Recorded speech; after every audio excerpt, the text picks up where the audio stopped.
When people think of the eugenics movement, they think of racist and nativist musings of the scientific community and fears related to demographic changes. Unfortunately, that is much too simplified. Today's video is meant to highlight the fact that it went far beyond race and delved into the deepest recesses of class among Black Americans. These things are commonly omitted because of the narratives pushed by academics who wish to paint Black Americans as the quintessential victims in all things, and whites as the ever-present villains. As a result, history becomes distorted, hidden, and even contrived.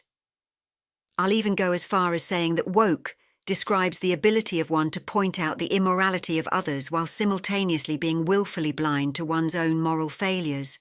Anyway, let's go. The eugenics movement lasted publicly in the US between 1907 through 1939 before being embedded unconsciously in the American psyche where it is now. We don't talk about it, but in the mainstream there is still the tendency to look at certain populations as burdens on society, which is the chief impetus behind putting Planned Parenthood centres in historic communities. These centres are fixtures in society, non-profit institutions that yield millions by eradicating potential burdens on society through abortion and birth control. It usually comes as a shock when most learn about Margaret Sanger speaking at Abyssinian Baptist Church in Harlem. Abyssinian Baptist was founded by a group of Ethiopian whalers and Black Americans in 1808, after the Ethiopians refused to sit in the back row of the church reserved for blacks. Some Black American men followed them, and together they built one of the oldest Black Baptist churches, known for its civil rights activism. But how? What happened between 1808 and 1932 to allow the Reverend Adam Clayton Powell, Jr., to allow a woman with such views to speak at his church? Well, the answer lies in the class of people who have historically been known to attend that church. Everyone doesn't attend Abyssinian. During that time, it was a known fact that if you were darker than the doors of certain churches, or didn't have the right pedigree, you weren't welcomed in churches like Abyssinian. The poor people and the southern migrants were better suited for the storefront and sanctified churches, not places like Abyssinian. I'm sure things have changed since I last sang there in 1991 due to the demographic changes of the area, but that's how it was.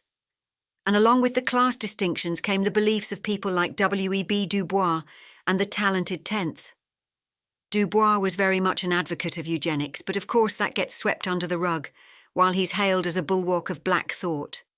Of course there were many more, but one of the loudest voices of the time was Dr. John A. Kenney Sr., whose essay, Eugenics and the School Teacher, made a clarion call for people to be more selective in their partnering, lest their choices further the decay of the black race.